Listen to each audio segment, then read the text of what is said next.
இந்த கோயிலுக்கு போனால் இதற்கு நல்லது, இந்த தெய்வத்தை இந்த தேதியில் சென்று இந்த பரிகாரம் செய்தால் இப்படி நடக்கும், விளக்கு வெத்திலை விளக்கு போட்டால் வேண்டியது நடக்கும் என்று திரும்பிய பக்கமெல்லாம் உளறல் பேச்சு பேசுவதுதான் அதிகமாக உள்ளது இன்று. பரிகாரம் செய்கிறேன் என்று சுற்றுச்சூழலை நாசம் செய்யத்தான் வேண்டுமா?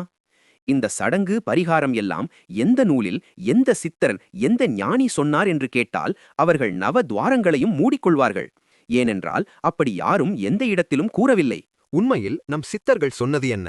ஓடி ஓடி ஓடி ஓடி உட்கலந்த ஜோதியை நாடி நாடி நாடி நாடி நாட்களும் கழிந்து போய் வாடி வாடி வாடி வாடி மாண்டு போன மாந்தர்கள் கோடி கோடி கோடி கோடி எண்ணிறந்த கோடியே என்றுதானே சிவவாக்கியர் பாடுகிறார்.